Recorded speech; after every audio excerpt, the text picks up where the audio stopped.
Get this. Yes.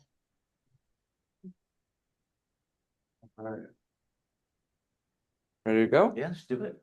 Adam, you made it, brother. Yeah, that's right. Welcome, dude. Thank you. How are you doing? Good to see you. Good, good. So we're just, so we're just doing gratitude skulls. We got water, coffee up front, restrooms in the back. You know where it's at. Yeah. This is it. Everybody's here. That's right. Okay, let me get some music on in the background real quick. Door.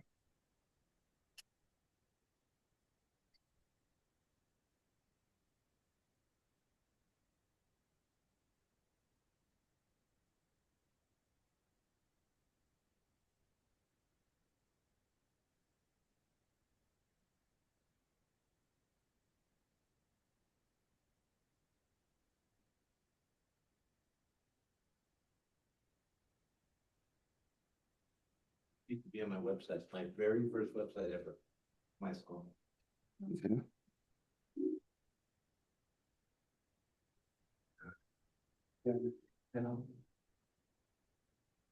So much. We're writing gratitudes and goals. You grateful for that sandwich? I wrote it down.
Welcome, bud. Thank you. We're starting our gratitudes and goals. I don't know if you have a journal or would like Sure. something to write in. I got it. Cool. So.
Then. Then.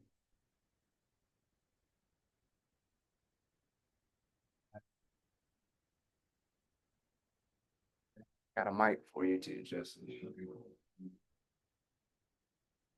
You have to push it twice.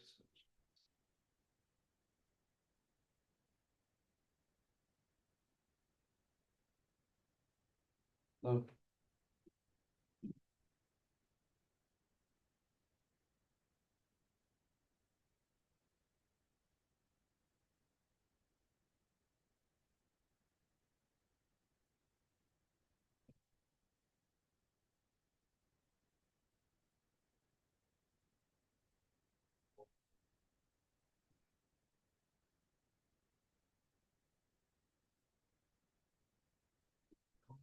Because they're not signing.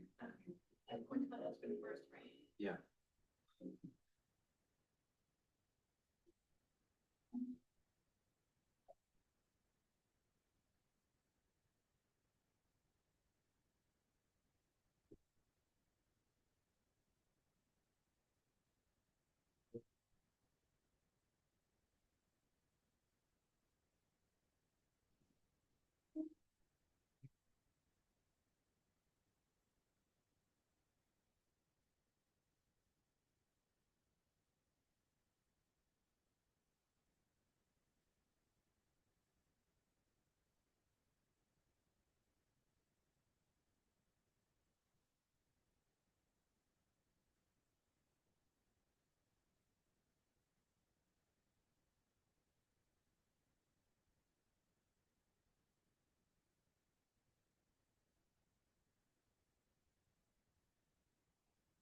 Not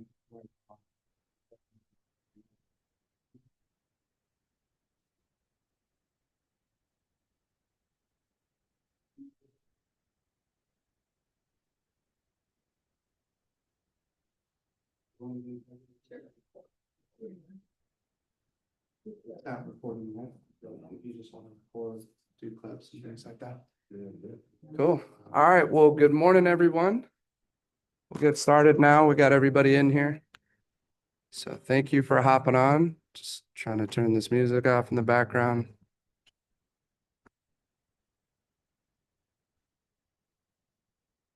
There we go.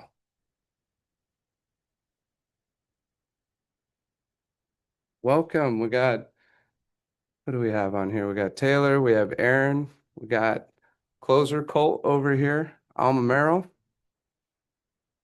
Welcome, guys. Thank you guys for hopping on Zoom. And then in person, we got a great turnout here. Welcome to our guests that are here. We always like to start off with gratitudes and goals. And just to make sure we're kind of all connected and in that right mindset of being grateful, that opens us up for learning. And we got some great information. So to start with, I'm grateful for Jesse Dow, who's here. He came in from Idaho. You're in Eagle? Yep. Eagle, Idaho. Phenomenal leader within eXp, big on YouTube. That's definitely his claim to fame, but we've made a good friendship in meeting Jesse just not too long ago when we went to eXpCon. And he's really just kind of taken us under his wing. We've been brainstorming, masterminding with him every Monday, along with Alma. Alma just joined us. And we've really had some incredible meetings. So we're just grateful for you taking the time, energy away from your family to come out here and be with us. And just really looking forward to this session that we're going to have here today. So without further ado, let's just jump into the gratitudes, and then we'll jump into having Jesse kind of share with us what he had in mind today. And if it's okay, we'll start with a few questions and things too. Yeah, absolutely. That works. Cool. Ken, I'll put you on the spot to start with. What are you grateful for, bud? You know, always, my spirituality is important to me. Family, friends, and I'm grateful for all your friendships. Very, very, very grateful to have all of you in my life, as friends and colleagues. But I'm gonna share with you a book that speaks about this and the importance of relationships. And what, like, so with Jesse, for example, he always gets labeled the YouTube guy. He's probably one of the smartest guys I've run into in the last, I don't even know why. Versed in so many different areas. But I just want to thank you personally for the, coming out here, helping us build what we're building, and totally appreciate your friendship. Absolutely, likewise. Thank you. Awesome. Thank you, Ken. Gonna be there, April. And you got a gratitude this morning. So, always, God, my faith, my family. And this morning, my daughter had another grandbaby. So, Sunday Rose came into the world healthy at 8 pounds, 6 ounces. And, mom and baby are doing good. So just always grateful. Awesome. Well, congratulations. I can't believe you left that to come over here. Well, they're gonna sleep and Okay. I really, I want to just soak in everything Jesse has to say. She's already bought all the equipment. I have all the equipment. So you're the one that requested the horse access, right? Yes. Yep. Yeah. So She's ready though. I just need to put it all together. Yep. You like to share gratitude? Yeah, gratitude or Cassie's our talker here. So I'm grateful for my family and my sister. We're doing amazing. Happy to be here, grateful to be here, excited to learn a lot and really see it take off. and what? Well,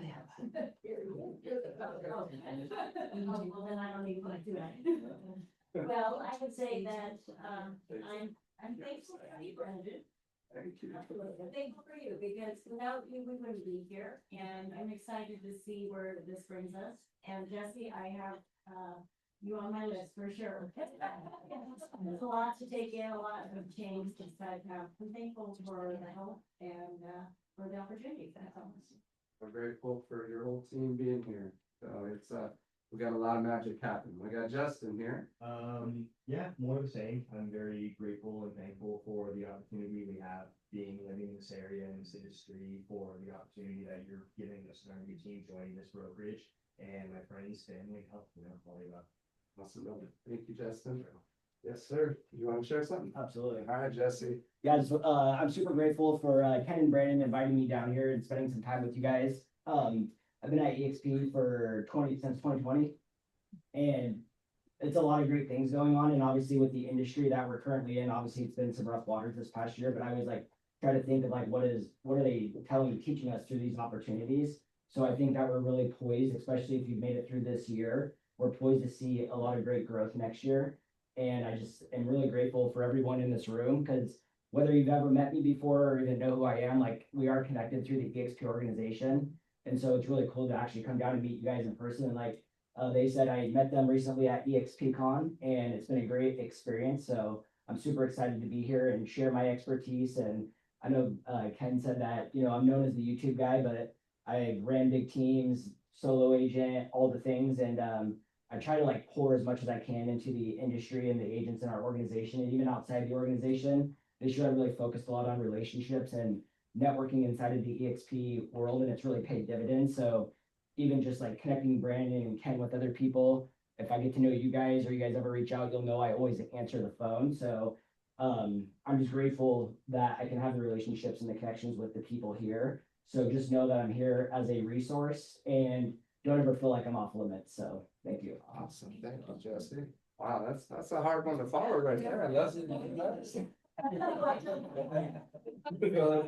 Let's go, Leslie. Okay, first of all, I'm grateful for my family's health, like everyone's healthy and happy, so I'm grateful for that.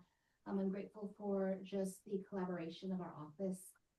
Every week I'm collaborating with somebody differently. I really appreciate the fact that you open up these trainings for us to my friends, and whether they're from, eXp or another brokerage, no strings attached, but I'd like to introduce Dina. Absolutely. She's my friend and my guest today, and just wanted to share what we have to offer with our training today. I think that she could benefit from it. Absolutely. Well, thank you for coming here. I know Nina. Thank you for inviting me. Do you want to share gratitude or win? You're good? All right, Adam, do you want to share I'll gratitude? share something. Okay. Hello, everyone. I'm Adam Ipazzi. Nice to meet you guys all. If I haven't met you. Grateful for awesome friend like Brandon, and of course the Soul Sisters team who have also invited me. So thank you guys.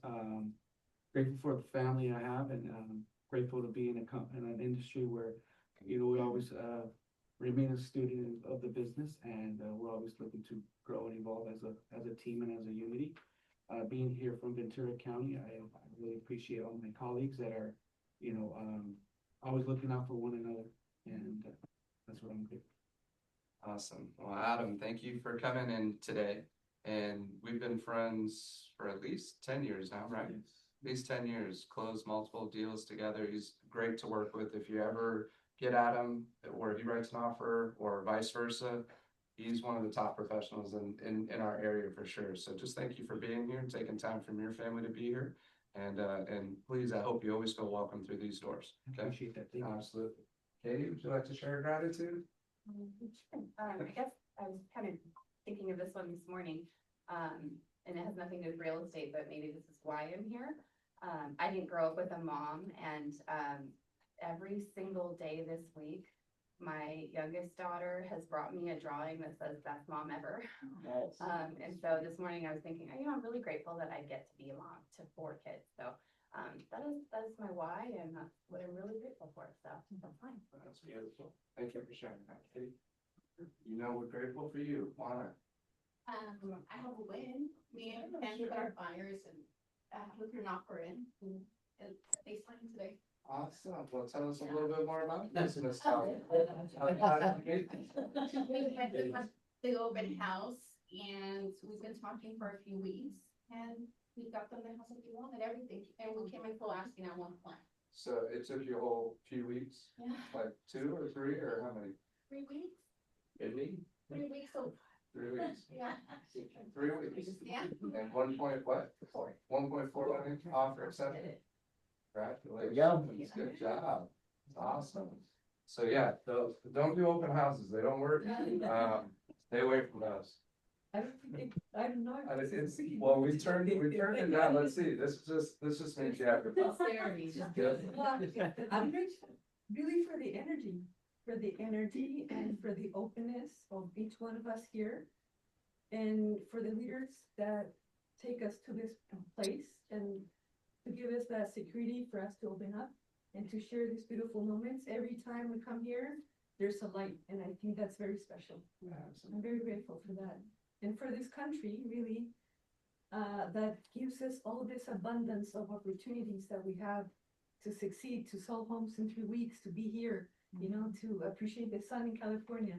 It's wonderful. So I'm grateful for that as well.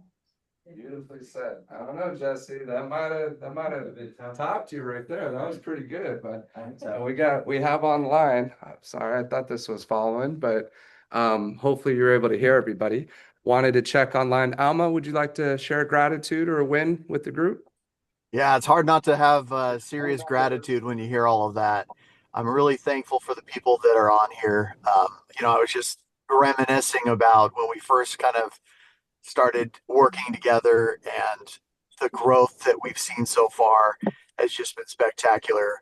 And I love the collaboration. So I'm really grateful for the collaboration. I love seeing Aaron on here and Taylor on here. My friend Haley is on here. There's just a lot of amazing things that are happening in the industry and in with the smyl community. And I'm just grateful to be a part of smyl and the organization and the community.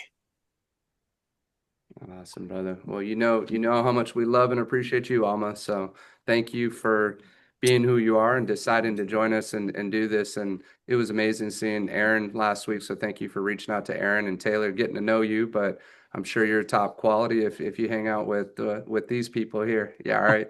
Well, thank you, Alma. We really appreciate you and just who you are, just being you.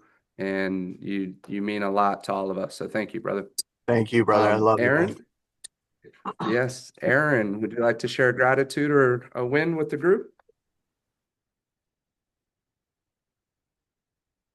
Uh-oh, might have froze. Same thing, like I'm really grateful to reconnect with you and Alma. So that was one of my things I wrote down. It's really cool to be a part of what you're doing. And I love that sense of community. We're pretty small here in Utah. Alma, you probably feel the same way in Florida. So to be a part of your community is awesome. Yes, definitely. Cool.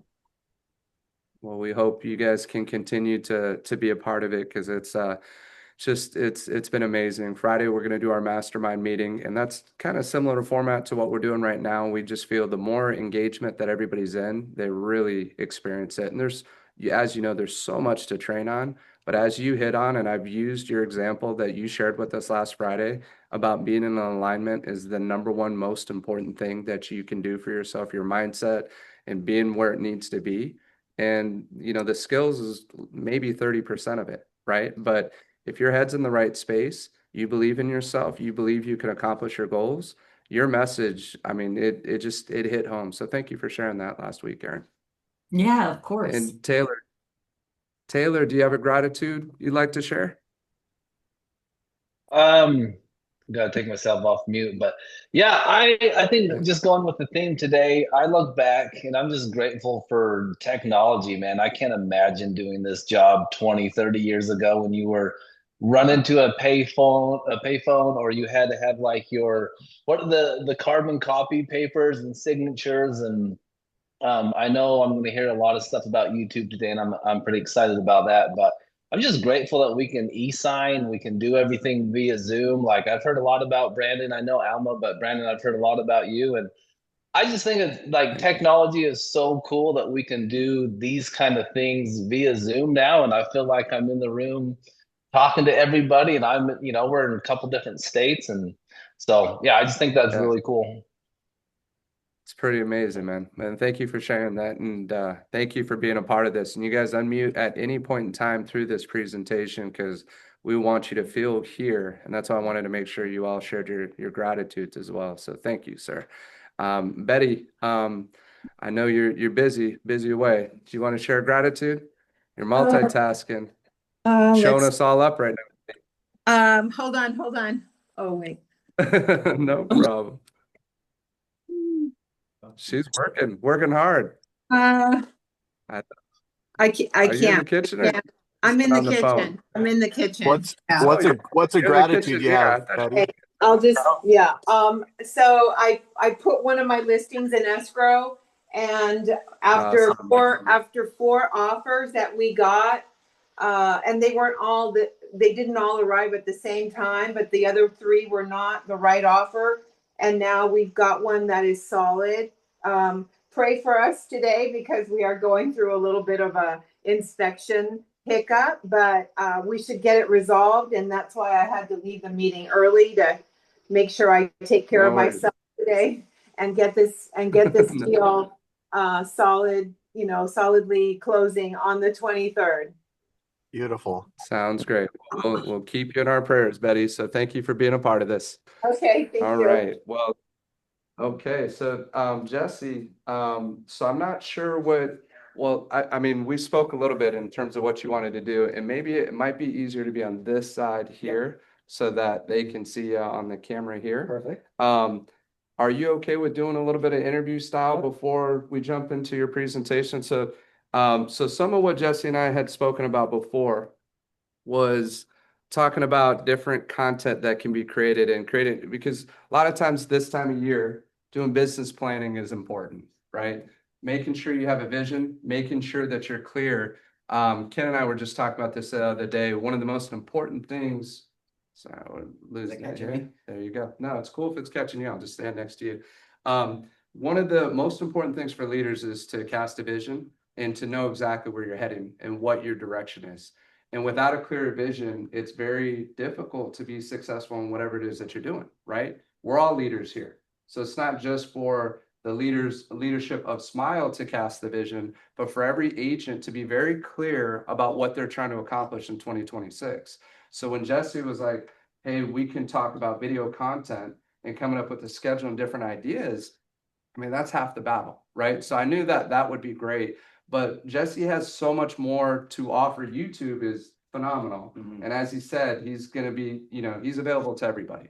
So you have any specific questions, I'd recommend getting on his calendar, setting up a Zoom with him and then spending some time. And I'm sure he can spend 30 minutes or so with you. I'm volunteering his time right now. Absolutely. About 30 minutes in terms of just trying to give you some clarity in that vision. Well, it starts with asking good questions. So just, I guess, you shared a little bit of your journey as you were speaking as you came in.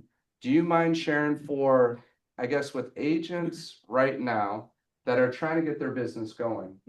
What do you see as being the things that are working? Yeah. And what qualities do you see? And what are you doing? How are you adapting to what's going on in the market right now? Like real estate overall or with social media? Both. Okay, so number one is like I always identify and I always have to think of like the 5 stages of entrepreneurship, which also relates to real estate, right? So like, and the reason that I think this is important is because you can identify and label like exactly where you are in the journey. So like stage number 1 is uninformed optimism. It's like all of you are going to leave today super excited, and it's because we're talking about the highlights. We're giving you the highlight reel, and after stage 1 comes informed pessimism.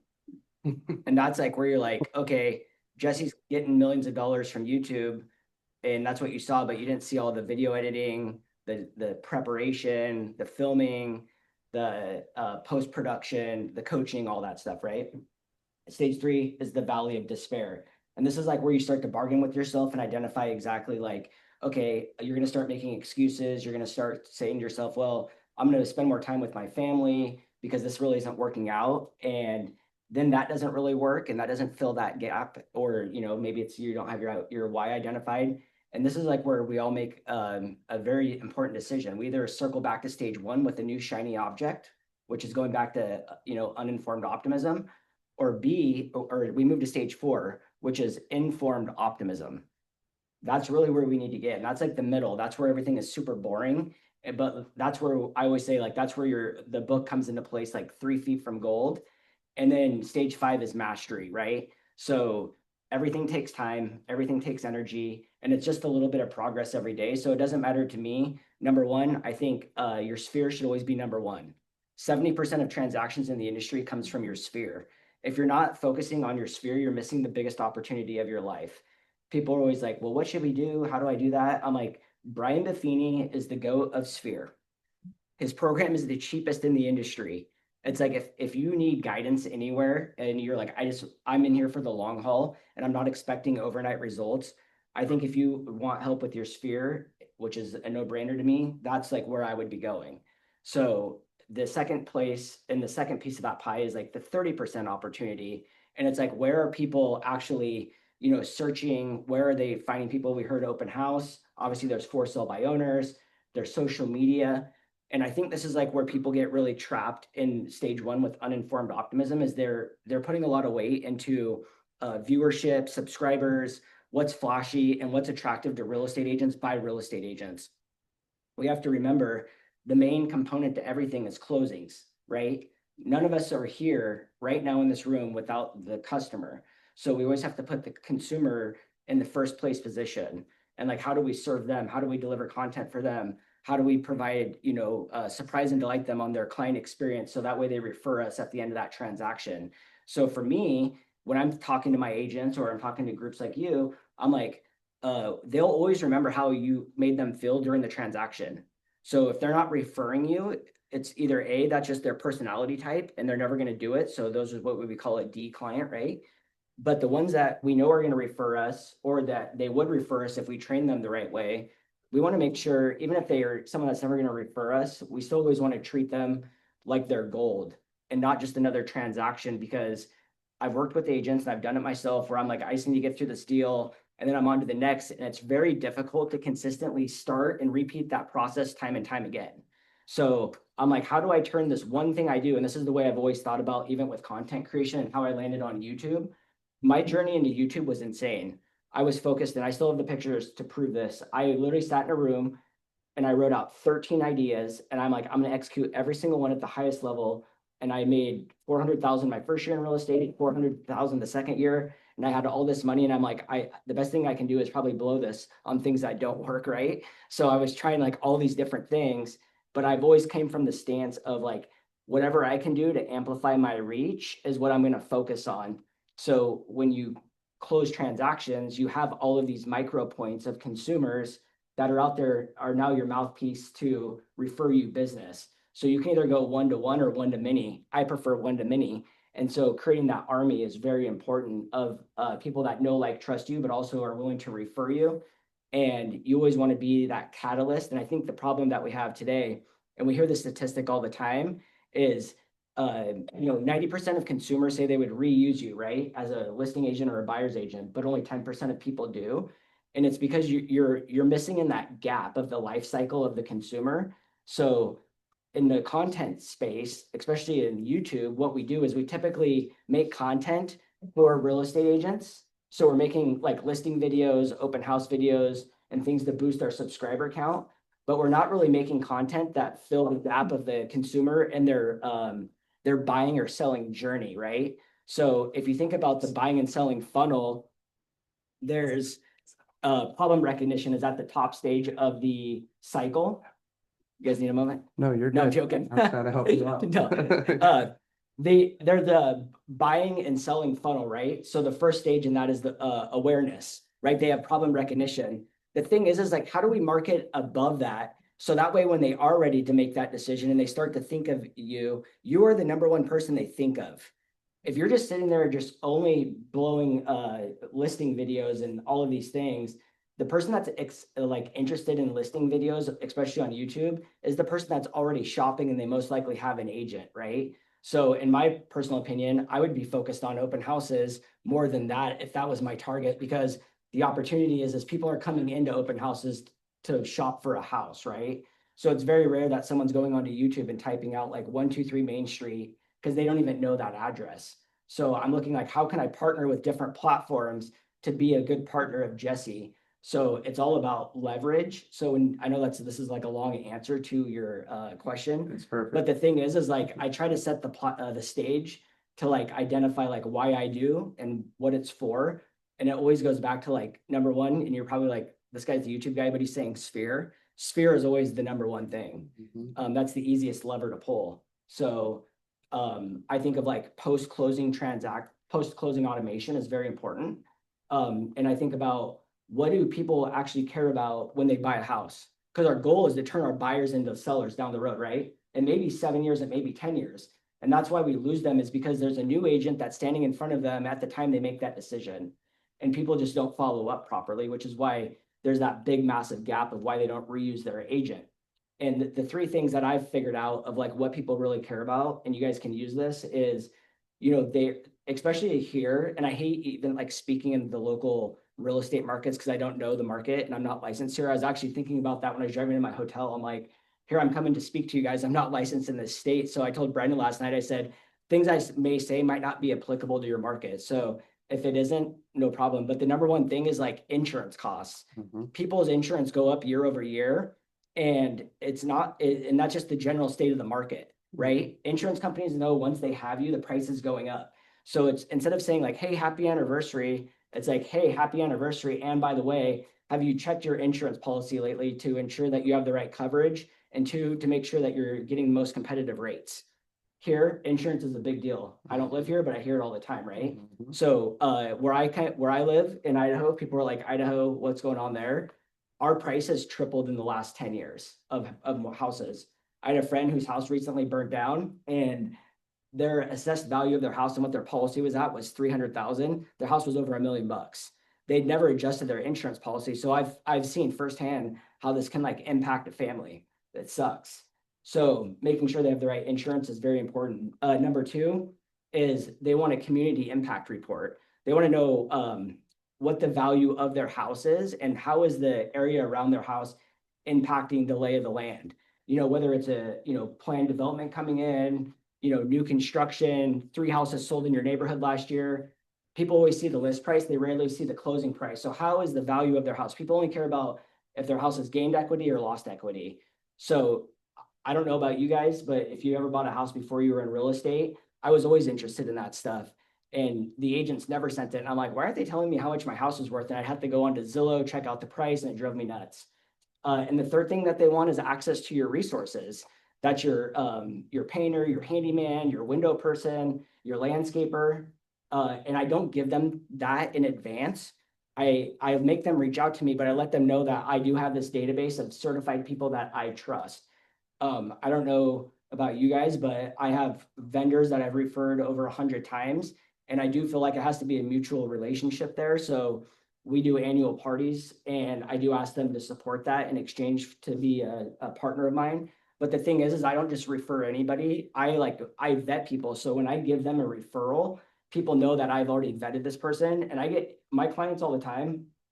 I've referred this handyman probably 1,000 times, and everyone is always like, this guy's the greatest. He's super fast. He shows up on time, and he's very affordable. And so that's a representation of me. So then they're more willing to refer you because once again, they're a representation of you. And if you can take it a step further, when that person's at the house doing something on your behalf because you referred them, it's like, oh, like, is there anything I can relay back to Jesse that's real estate related? So if it's a roofing guy and they're getting their roof looked at, it's like, hey, have you considered selling your house? Or like, why are you guys getting these roof repairs done? Oh yeah, we're prepping to sell in the next year. Then your roofer knows to talk to you about that. So that way you're prepared to be in position. So when they're ready to sell and hopefully buy with you, you're that agent that they're thinking of. So I just make sure that they know those are the probably 3 most key targets for post-closing automation. I also use HomeBot. That to me is like one of the greatest tools. And there's a lot of shiny new tools popping up. I just say use the one that works for you. The reason I like HomeBot specifically is because before AI was out, it would send out this beautiful letter that said, this is Jesse's HomeBot. It's an AI tool that tells you all of this great information about your house. And if you don't think the information is great, you can request a CMA and adjust the price. So it was like a tool that you could actually go in and manipulate. And it would tell them the price of like what it was worth as a short-term rental, long-term rental, what their interest rate is on their mortgage, how much they could save if they refinanced. It was actually a tool built for the lending industry, but they found that agents really liked it. So when the rates were going low, I was getting tons of action out of it. And I will say, if you've never used it, you dump your entire database into it, It gives you this report every week and tells you how many people have hit the tool. So I would go through there, and agents, when they would join me at eXp, I would say, I can find you 4 listings if you're not using this one tool. And we would dump their database into it. They would sign up. It's like $50 a month. And I think it's like $250 to sign up, but we would dump their database into it. And 30 days later, we'd go through it and we'd find the people that had hit it the most. And we would reach out to them and just say, hey, we were just checking in to see how things are going, whatever. Without a reason of doubt, they would all say, oh, I'm glad you reached out. We're actually thinking about selling our house. So it's like a big brother tool, but that was just one key piece of my business that has been very useful over the course of time. Yeah, no, that's awesome, I wanted to man. add two things Go ahead, on that Ken. real quick, that Jesse spoke about, but the home bot, Jeff, Thank you, brother. Sweet. with Jeff, you can actually, the lender here, in-house lender he has a link to HomeBot. Yeah. It's free. If you go through Jeff, he'll give you the code, you can use it, and it's free. The other thing is, when he talked about having his resources of handymen and painters and all that, the more you take care of those people, they'll actually refer you whenever they're fixing someone else's roof at another house. And the guy goes, hey man, I'm gonna sell my house. They're like looking for you in your behalf. I've had that happen a lot, where I've had really good relationships. I've brought them sandwiches, I've taken care of the vendors. And then they'll call me up, hey, it's definitely Sean, hey, that's good. And they'll pitch you in. So it's like, take care of your vendor. Yep. I would say a thing that I added into my business with the agents I work with the vendors also, is they're being hit up by every agent on the block, right? They're like, oh yeah, like here's my inspection, here's my inspection. So if a guy's working with 50 agents, how does he choose you or she? Well, they may never choose you. So you have to make a decision. Do I want to be in business with someone that does great work, or someone that only refers me business and does great work or subpar work or whatever it may be? But I try to take the time to sit down with them, just like a 2026 planning session. I try to understand where they're going with their business, and can I be a value add to them, because no other agent is out there talking to the inspector on how to generate more inspections. So if I'm talking to an inspector and he's like, yeah, I really want to figure out how to get more business, I'd say, here's what I would do if I was an inspector trying to get more business. I'd be doing a ton of Instagram reels about my inspections, talking about the agents you're working with, why you're doing the inspection, because it takes 10 seconds to do that. But you're broadcasting to all these agents, and real estate agents love short form, tiny burst content that attracts other agents. So I think anyone that serves agents has a way easier time than us serving the community consumers. So if you're trying to sell things to agents, it's a lot easier than trying to sell to consumers. So just adding value any way you can to them is going to be way more than any other agent is actually doing today. There's no agent out there talking to vendors about how to increase their business. I guarantee it. So, and it's just golden nuggets like that. And if they're like, life's great, I don't really need any more business, I could take it or leave it. Okay, great. You have to go back to that decision of, do I want a person that provides great service and is probably never going to refer me? Which to me, I'm taking every day of the week. I want the person that reflects great of the referral I'm giving. So I could care less whether they send me it or not. But if I can get referrals and great service, it's like the holy grail of real estate. It's very smart.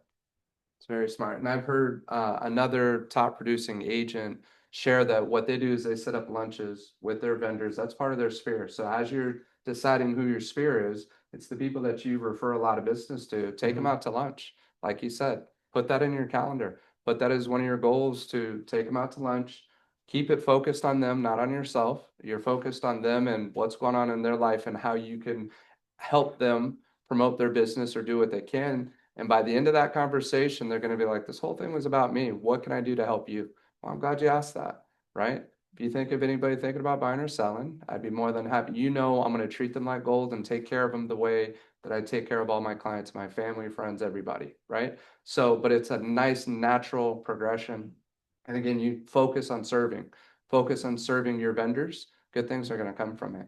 Yeah, and people forget when we do our sphere, we automatically think of past clients, or we forget about the people we do business with, whether it's our dentist, our attorney, our tax guy. That's your sphere. And they're just in different layers.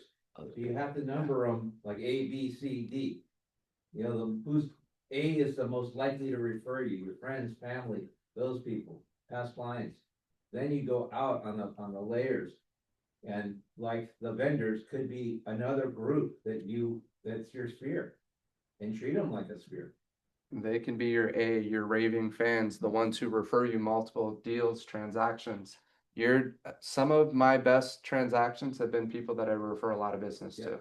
And when they sell and they know a lot of agents and they pick you to sell their home, that's a big deal.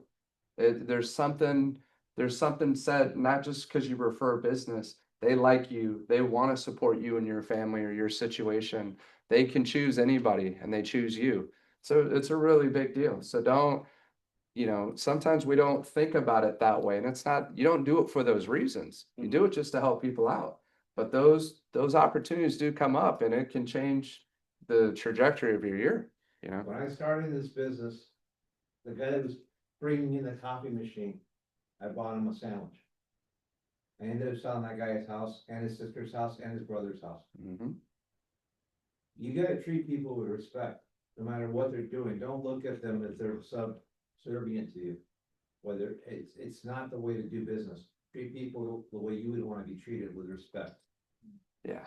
No, awesome. Yeah, Awesome. the last thing I'll add to that is, when the market was crazy and there was multiple offers on every house, my team, we closed over 200 buyer transactions in 2021. And we only 10% of our sales were cash. So I was in there competing in like Houston, Phoenix, Arizona, big markets. And our trick is that we would always, obviously interest rates were really low, times were different, but we may enter that market once again at some point in time. And so what we did is we found an insurance carrier that did 24-hour binders. So a lot of times insurance companies, it's like anywhere from 3 to 7 days to get a binder for a deal. So when we were competing with cash offers with loans, we had an insurance provider that would do a 24-hour binder, which was life changing. Actually, it was like within 8 hours. And so we would write our offers and we would waive all the contingencies. We would release earnest money upon acceptance, because if it's on slab or it's in the desert, there's really not a lot of that can go on. And if they're willing to go 50 grand over, are they willing to fix anything? Like most things are going to be $10,000 or less on these houses. So, and then we would close the deals in less than 10 days with a financed offer. And so a lot of people are like, oh, we hear all the time that you can close in 10 days, 14 days with finance, but we know it's going to be 30. And I would just say, look at our track history right here. These are all the loans that we've closed in less than 10 days competing with cash. So when you're going, significantly over there, releasing the earnest money, if we walk away, hey, you get our 50 grand. Is it worth an extra couple days? Like it's always money in the bank. I hate when people try Can to I bring touch that. on that real Yeah. quick? So what he's identifying, when you write offers, you have to think of what is the seller's biggest concern. What is their, like, any type of market, so super competitive market, it's still, they can pick the wrong buyer and it can still cancel. They still have a fear of appraisal. They still have a fear of repairs and inspections. So when you present, whenever you can take that pressure off and guarantee that they don't have to worry about these things, it's the person who communicates it the best. And I use video. I've shared this with the group. I use video when I write my offers to help portray that, because I don't want to depend on the listing agent relaying that message for me. I've lost out before with people that I've known that I thought, and I still think highly of them in terms of agents. I wasn't thrilled when my offer didn't get accepted. But when it came to me that we have the power of video to be able to figure out and discover and know what's going on in the market, what are sellers' biggest fears, what are those listing agents' biggest fears, how do you address those, you're going to get more offers accepted.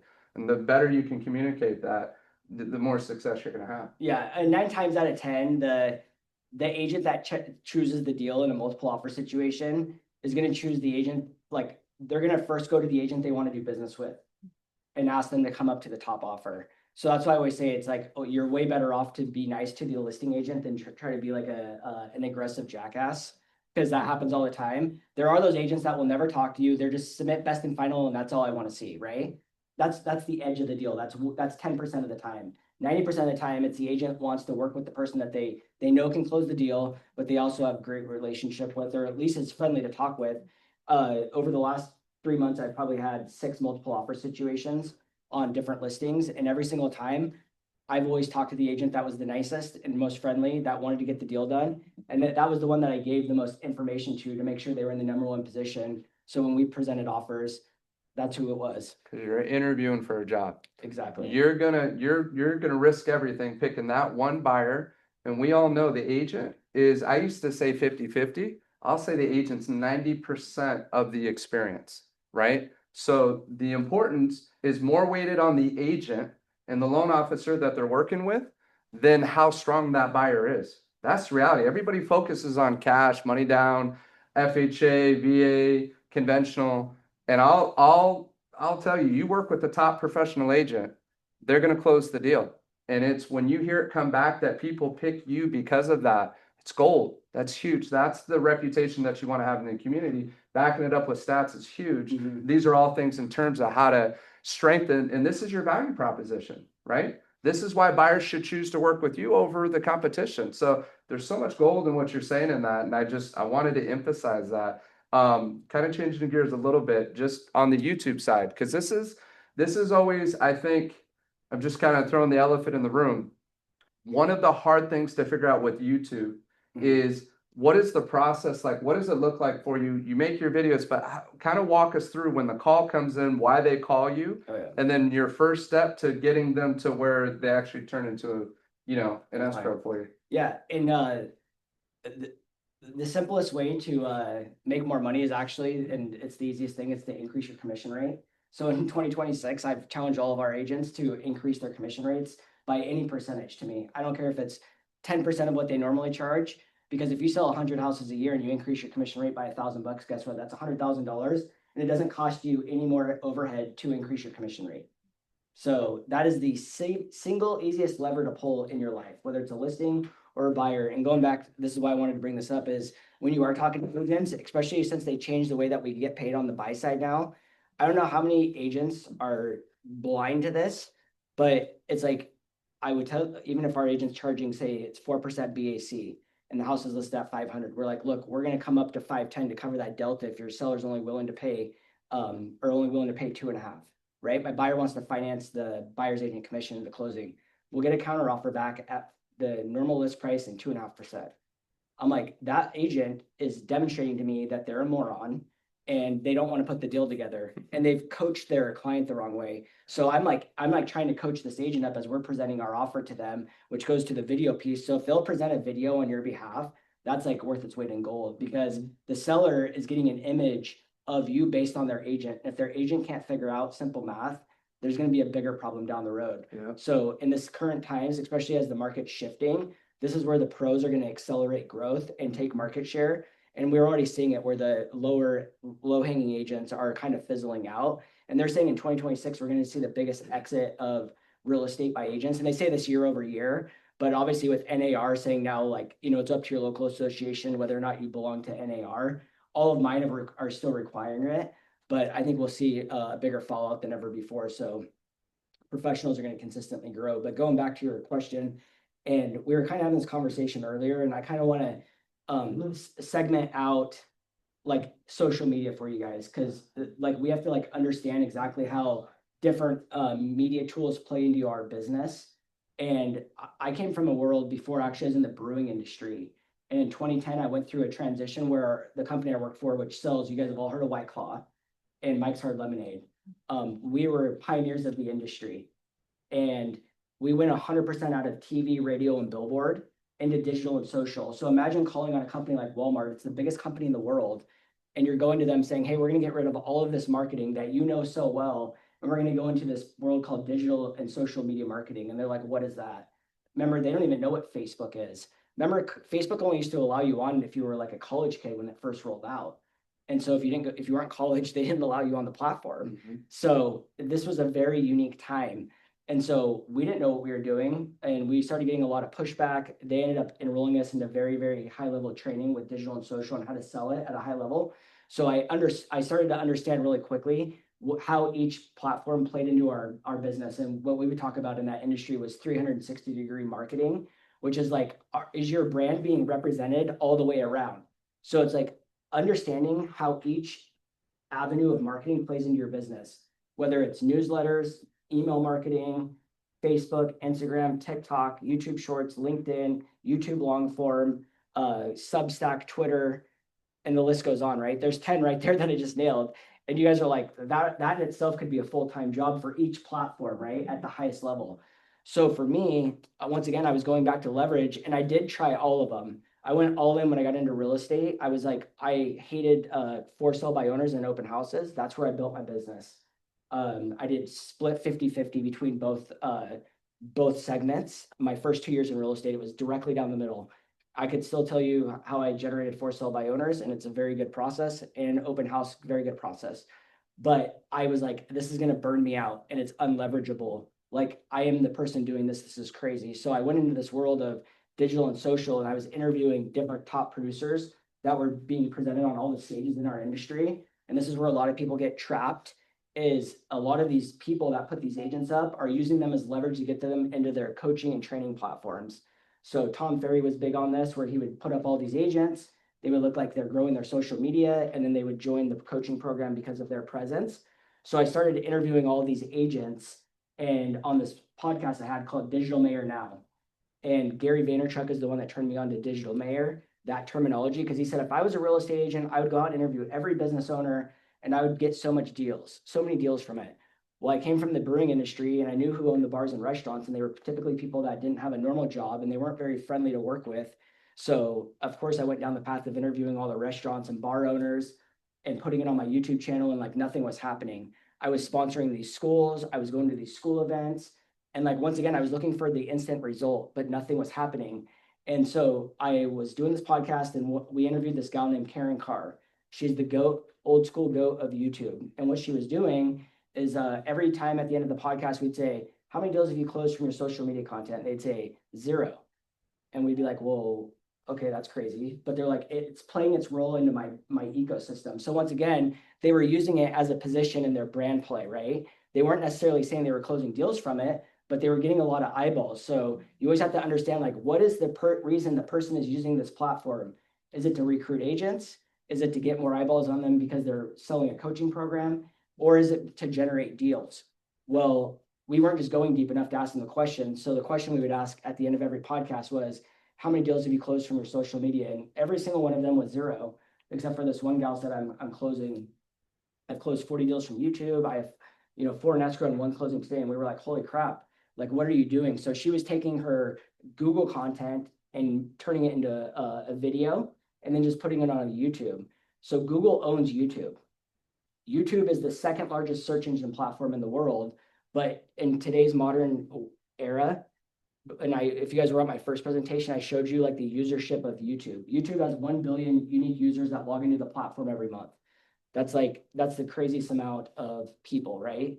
That's a large fraction of the world. So the thing is if you have kids today or grandkids or whatever, you know that they're spending all their time on YouTube. It's not Netflix anymore. It's not Hulu. It's like YouTube, and YouTube is making a massive push into the space to compete with like Netflix.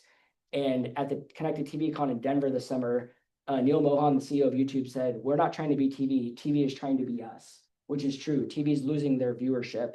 It's outperforming Spotify on podcasting. It's like going to be the ecosystem that we're already using. It's really evolving quickly now, and they're in exponential growth mode. So Karen was like, I'm converting these blogs into my channel, and I'm just making content. So we went to her YouTube channel and we just sorted it from the most viewed videos down. And we noticed that like the biggest videos were pros and cons of living in, she was in Athens, Georgia. So pros and cons of living in Athens, Georgia, living in Athens, Georgia.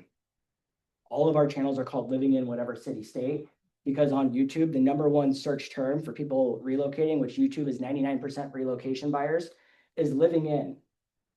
So on Google, it was being searched 30,000 times a month, but on YouTube, it was being searched 300,000 times a month. And that's when we had our aha moment. So I was a local. I was at a very competitive disadvantage because I had never moved and I was born and raised in the city. So I'm on YouTube making videos about the stats. I'm making videos about how great of a negotiator I am, how I just closed this deal with this client. But if you think about the journey of a consumer, like there's a buying funnel, right? The first stage of the buying, if anything, is awareness, right? They have a problem. So if you think about a buyer or seller's journey, guess what? It's typically like, if on the high end, it's like 12 months. Yes, we have the buyers that have been searching for 5 years that are never going to buy. But for the most part, it's that 12-month period, right? Same with sellers. I mean, most buyers are like 6 months, they start paying attention. So you have to think about is like, where are they entering the funnel? And that's what we call our top of funnel videos. But also like, how could you market to them even above that? And really that's where I think in an ecosystem of like Instagram, TikTok, Facebook, like that's where you can really market to those people above the funnel.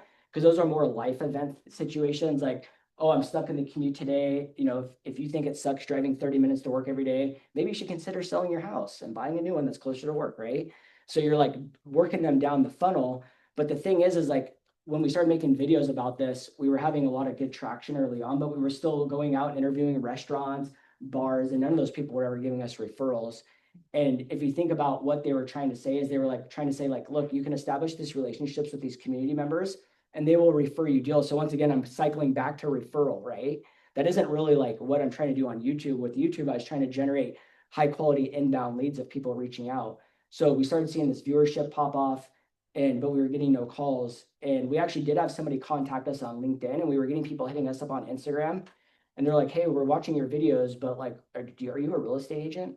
So we are making this great content. We actually had this meeting with our lender's boss because our lender was editing our videos. Because once again, I met with the lender and I said, what are you trying to get accomplished in your life? And he's like, I want to build this brand on social media. I say, great, I'll help you do that. You edit my videos, we'll have a great relationship and I'll send you the deals I generate from social media. So he's like, great. So he was editing our videos for us. And his boss was like, are you guys closing any deals? These videos are great. We're like, no deals. And he's like, the problem is you're, and this guy owned American Dream TV, actually. The guy that owned it was Willamette Valley Bank. He also owns a couple Berkshires. He's like, you're not telling people to call you and you need to tell them up front. And this is like a different strategy that we use today. So what we did is we would do the video hook. So we'd be like, hey, in this video, we're going to talk to you about the 5 pros and cons of living in Portland, Oregon. So stay tuned. And then we'd go, hey, my name is Jesse Dow with the Real Agent Now Group, and I'm located right here in Portland, Oregon. So if you're even considering a move out to Portland, Oregon, give us a call, shoot us a text, send us an email, days, nights, weekends. We got your back moving to Portland, Oregon. So we dropped that call to action in the video. And instantly the next day, like the day we dropped the video, we had 40 people contact us.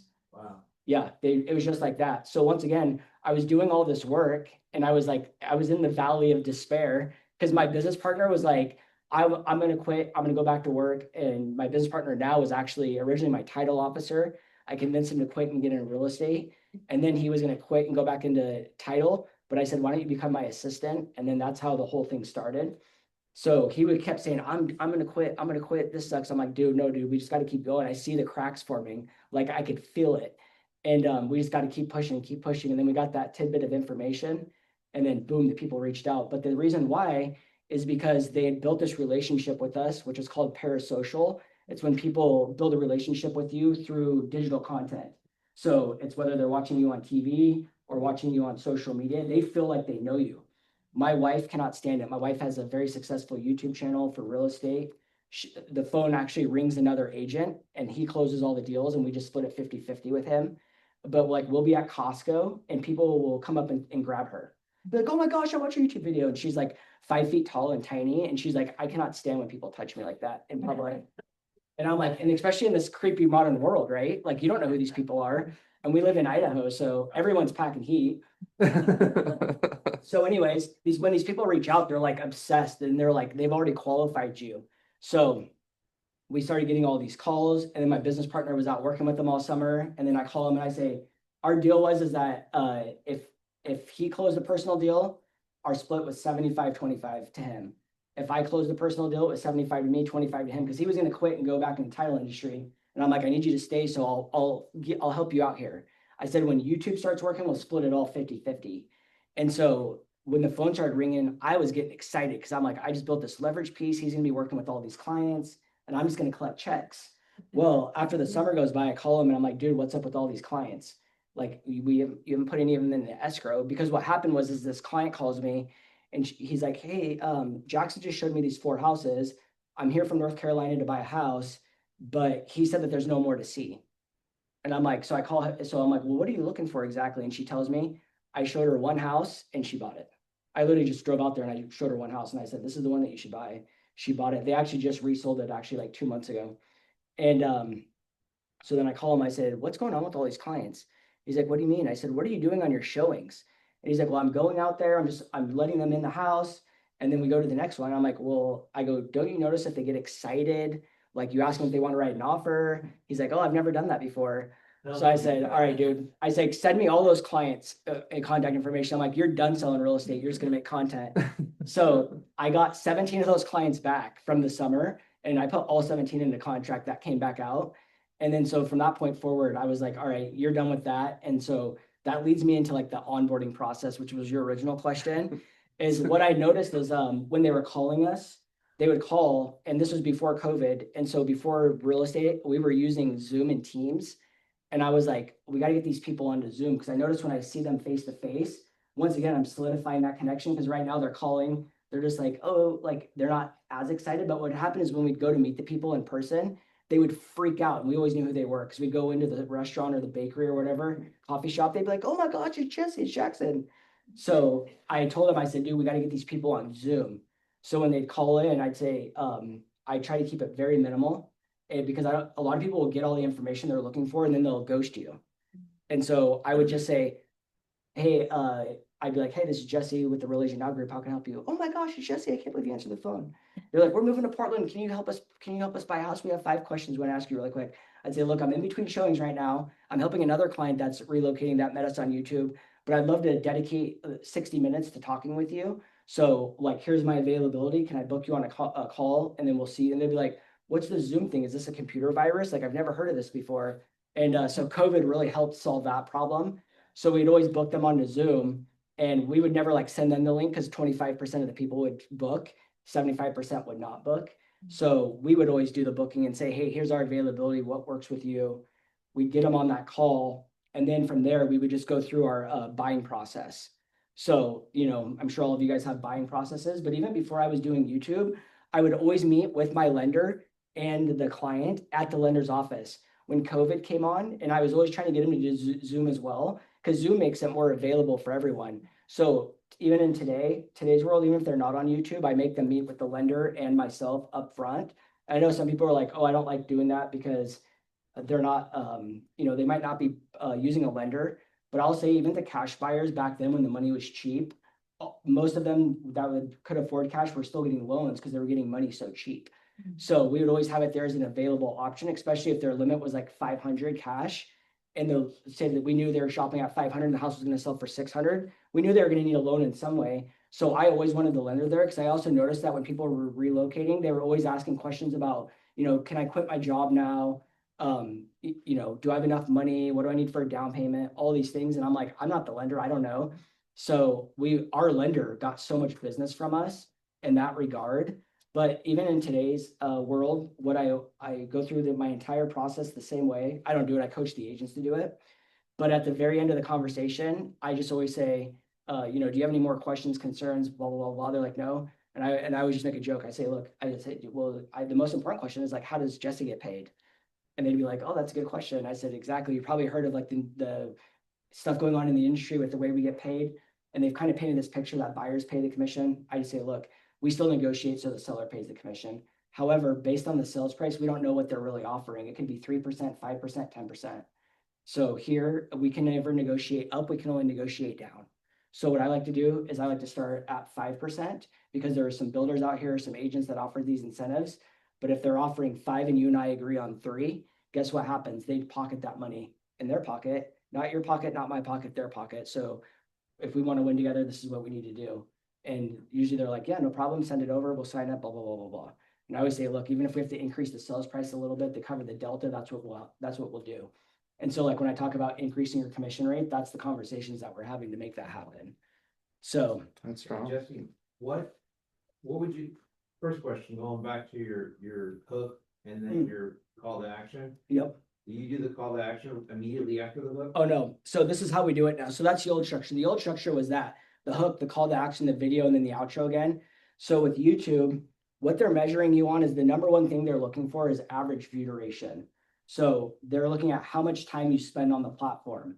So if you're making a 5-minute video or a 3-minute video, and I'm making a 30-minute video, I'm 100% chance likelier to have a longer average view duration than you because you're not even making a video long enough to compete with me. There's just, even if we're starting from the same ground floor basis, the thing is what YouTube's measuring is it's measuring first is the way the funnel works with the video on YouTube is the visual, which is like the thumbnail, is it's looking at the thumbnail, it's looking at the title. So the title is what's going to put it into the ecosystem.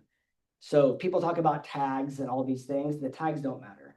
It's like a fraction of a percent. When your channel is brand new, it matters more. But it's looking at the title, then the thumbnail, and then that's how the consumer is going to choose you, right? So I always say, you want it to be, you always want it to flow together. So what I mean by that is your thumbnail and your title better be in alignment with your video, because YouTube used to, like, the algorithm has changed, which you mentioned earlier, over the course of history. Like the signals used to be comments. That's how they boosted videos. The algorithm used to boost it because of likes, shareability, all these things. Now it's only one measurement, which is what everyone's moving to, including Instagram, TikTok. Every video platform is time on the platform and its average view duration. So our goal is to keep them on the platform as long as possible. Here's the problem with this is YouTube, I'm just going to tell you, is basically it works in two segments. Is there's search-based traffic, which is people that are manually typing in on your channel. And those are people that are at the very beginning of their discovery phase. That's a very high traffic or top of funnel client. So if I'm moving out here and I know nothing about this market, I'm probably going to be typing in like, if I didn't even know that anything about the city, I'd be typing in like best suburbs surrounding Los Angeles. So that's because I'll be honest with you, I'd never even heard of Camarillo until you guys. So I didn't know it was like short distance to like, Los Angeles. But if I was searching Los Angeles and you were making content up here about this using that title, I would be like, wow, this is a beautiful place. I could actually live here. I told my wife I was driving here because she's from San Diego. I was like, have you ever been here before? I'm like, this is so nice, so clean, nothing like I expected. Compared to like what I saw in Hollywood last night. Right, sure. So anyways, that's like the very high funnel. So in search, the videos can only be like 10 to 18 minutes because YouTube knows that's a very specific consumer that's very earlier in their search. So that's where YouTube is using to measure your basically your preliminary content. And that's where YouTube is discovering you. So what they're going to do is they're going to shove you in front of all those people searching that content. And it's like evaluating you to see how long you can keep them on the platform. The problem is if that video is only 10 to 18 minutes and it's going to like give us the most bang for our buck, then how are you going to compete with a video that's like, say, 30 or 40 minutes in length?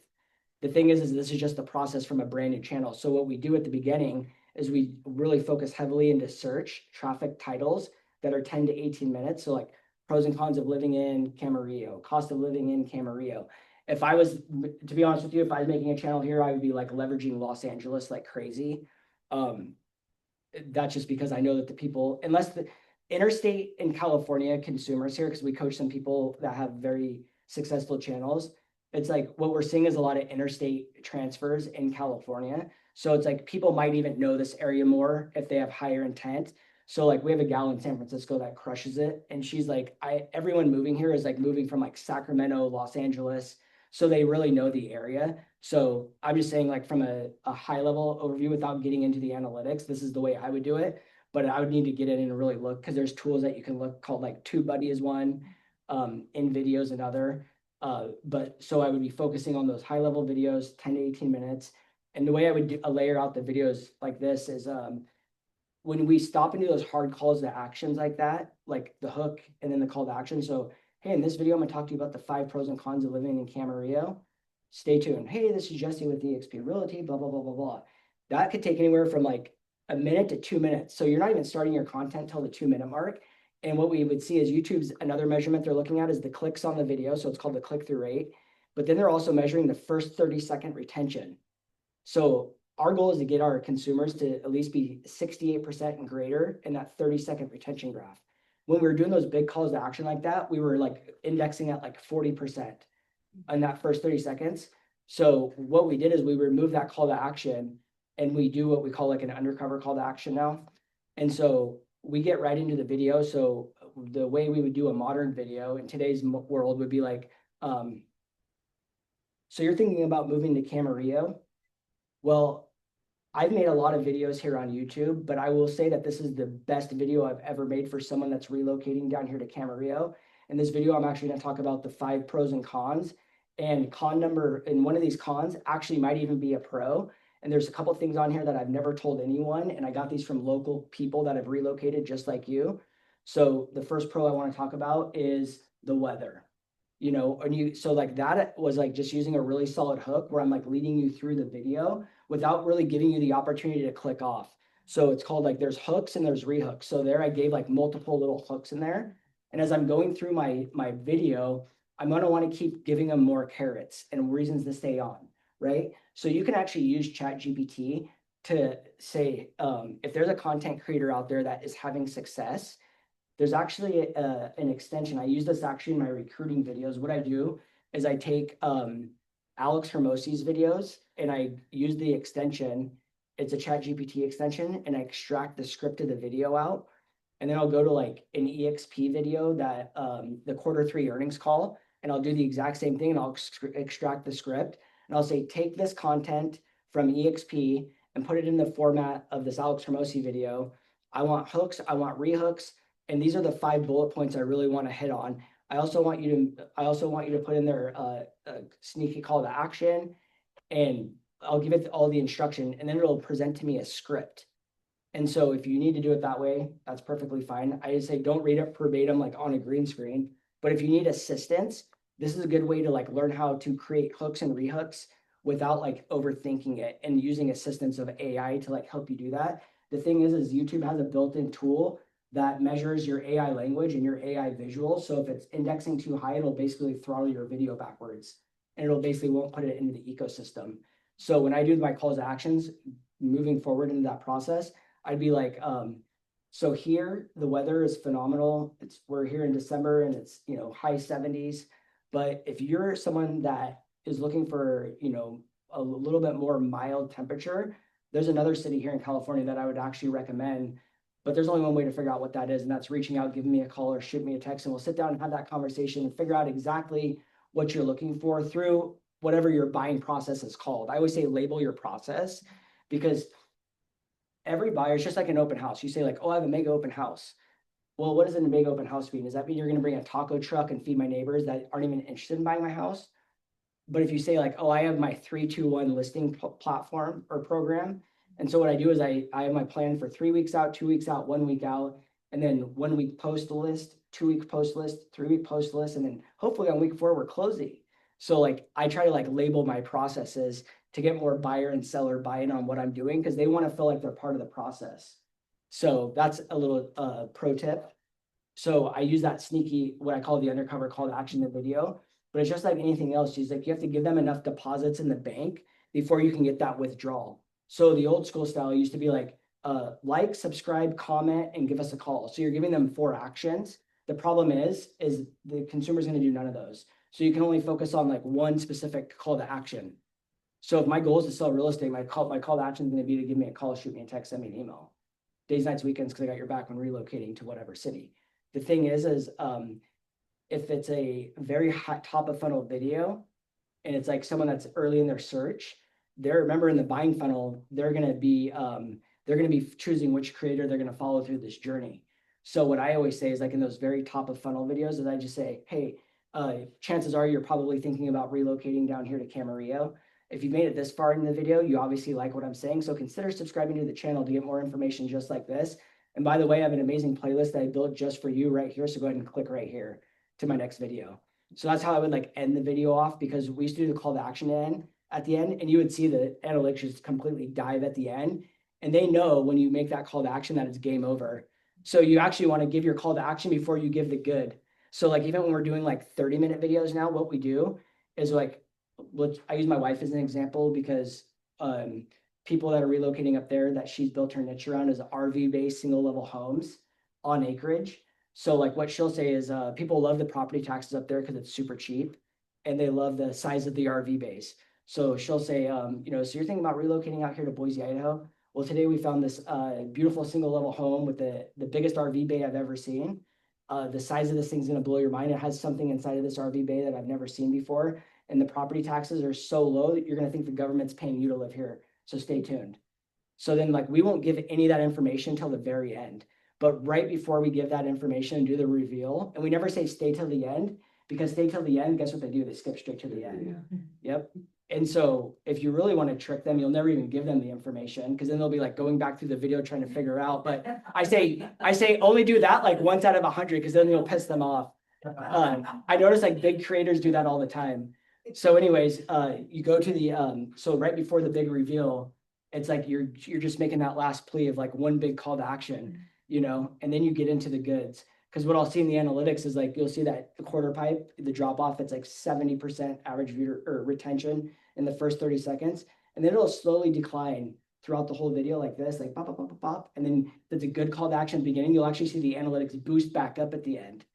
So we also strive for 30% retention, like average percentage viewed of the video for if it's a longer video. So when I say longer, so search is that 10 to 18 minute top of funnel video. And the whole reason of search is to like activate the next level, which is all browse and suggested, which is the algorithm at work. So have you guys ever seen the movie or show on Netflix, The Social Dilemma? If you've never watched it, go and watch it. It is the creepiest, craziest thing you've ever seen. It's because every platform builds a digital fingerprint of you, and it knows based on your behavior, all of your actions, what you're actually trying to get accomplished before you ever do it. So it knows based on like your behaviors on YouTube, what video is going to be best served up. And so if their goal is to keep you on the platform the longest, guess what? If you can keep them longer, they know what that consumer is doing before they know what they're doing. They're going to start showing your content to people that are looking to buy and sell real estate. So because we know it's about 90% relocation on YouTube, that's our biggest focus is relocation. And the reason I like relocation is number one, they typically sell a lot quicker. It's actually a NAR statistic that they sell 3 times faster than a normal consumer. They also buy at a higher price point, and they also have better credit, and they typically have bigger down payments or cash. So if you do it right, when they call you, they typically have a house to sell, so you can get a listing referral. B, they typically are great consumers because they know, like, and trust you because they've been watching on social media. Then they buy, and then 18 months later, they didn't listen to you because you told them to get an Airbnb to test the market first, and they didn't have any patience. That's what I used to think. But I'm like, they have kids, and they want to get their kids in school and established. I know if I was relocating, I'd be in the same position. But then they call you 18 months later, they're like, hey, Camarillo just isn't the place for us. We need to move to Simi. That's really where we want to be, or whatever it may be. So now you get another listing, another purchase, and it's just this evolving door. And then they have friends or family relocating, and they're just like this big ecosystem. So, and then when we, one last thing to that is like when we're activating the browse and the suggested traffic, it's 10 times more viewership and impressions, which is how many times YouTube is showing it to our ecosystem. Because before, and like what we own the Channel Junkies, it's the YouTube marketing agency in the real estate industry. There's a lot of copycatters out there that we've trained and coached, and all of them focus on search. So if they're like, we'll rank your video #1 in SEO, I see it all the time. That is, they're leaving 10 times the amount of traffic on the table. So what typically happens is like, I let them get these agents started, and then they hire our agency to take them through the roof. So and the reason that happens is because they're focused so heavily in search, but the algorithm lives outside of search in the browse because it's trying to like find longer videos to keep them on the platform longer. And it isn't just so much like your 1-hour video is going to work better. It's the structure. It's the average view duration is what works the best. So it's like, how do we keep them on there longer? It's to keep giving them engaging content through this process. So even when we do like high search traffic videos, like pros and cons or cost of living, I will never do it in a blank style office. It would always be like in a beautiful model home, or if your house looks nice, or your backyard with the ocean view, something that keeps them visually stimulated and movement. So like if I'm doing 10 pros and cons, I'm like, and say I'm just doing it in my backyard because the ocean's behind me, I'm like doing it from this angle, pro #1, pro #2, pro #3, pro #4, 5, and I'm just like kind of like keeping emotion going on. Because the way that you're delivering the content, you also want to keep your pacing up. So you might find that, and this is like all you're always evaluating your content. Like I coach with Alex Hermosi, and he like measures the words per minute in the content he delivers. And he found he gets the most engagement at 180 words a minute. That's crazy. That's probably the speed I speak at. I just speak fast. And when I used to work on the East Coast, I was like, this is the greatest because I feel like I'm slow because these people are crazy. So I know it's a lot of information and you have a couple questions, so hit me. I don't know if I have any questions. Yeah, actually, Nate, hey, wait. Nate's got one. Go ahead, baby. The browse videos, Mhm. night, like Yeah. 30 minutes, hour, like. Yeah, so like honestly, like it's gonna, I would say you're good in that like 20 to 30 minute range. Okay. And so like going back to like the funnel of content. So we talk about top of video funnels, middle of funnel videos, and bottom of funnel videos. So if you think about the buyer journey too, it's almost the exact same way. So top of funnel is high search, pros and cons, cost of living, a deep like a next layer. So when I sell houses, I tell the buyers we sell from the outside in. City, community, neighborhood, street, house. That's the way that we do it. So if you think about making content, it's the same way. So it's pros and cons of living in, cost of living in. That's top of funnel. Middle funnel, best neighborhoods of, top suburbs of, Camarillo full vlog tour, Simi Valley full vlog tour, blah, blah, blah, all that full vlog tours. And then my bottom of funnel is going to be like home tours. Those are the easiest. I don't know if you guys have a lot of like new construction here or not, but you could probably even do like even like more granular like neighborhood tours. But it'd be like if Camarillo was my targeted search keyword that I'm targeting on my title, which I said I'd use Los Angeles, but without like diving in, I don't really know. But let's just say it was Camarillo. It could, even if it was like a little neighborhood in Camarillo, or if it was a suburb next door, people typically don't know those smaller suburbs or neighborhoods. So I'm just using Camarillo as my, what I call the driver. So it's like #1 master plan community in Camarillo, most walkable neighborhood in Camarillo, even if it's not in Camarillo. I'm just using that as my driver, because if people watch and you're like, oh, I'm actually in the suburb next door or this connecting neighborhood or whatever, they never care. Even if it was all Los Angeles, you're just like, look, we call this like the greater Los Angeles area. I don't know if that's the case, but I always say if it's like within an hour drive time, you just want to leverage the biggest driver that you can. So I know like when you're like, how do I make a 20 to 30 minute video? The reality is if you're the eyes and the ears for the consumer and they don't know what they're looking at, it's very easy. What happens with agents is like when we're doing a home tour, we're so used to making short form burst content. And for the dopamine, we just think that everything has to be fast paced. So understand that social media is in 2 buckets: entertainment, which is like short form burst content that's heavy into your dopamine.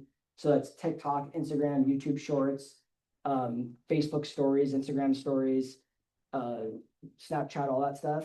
And then there's educational buckets, which is YouTube long form, and like Substack would be considered long form style highly. So it's long engaging content, and people are used to spending time on the platform. So like if you also look at like in the traffic sources, what I see all the time is a good channel, like the search average view duration will be about 6 minutes.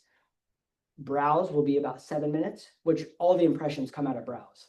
That's like what YouTube's serving up to the audience. Like when you open up your homepage on your dashboard of your computer and you see all those videos, that's like browse.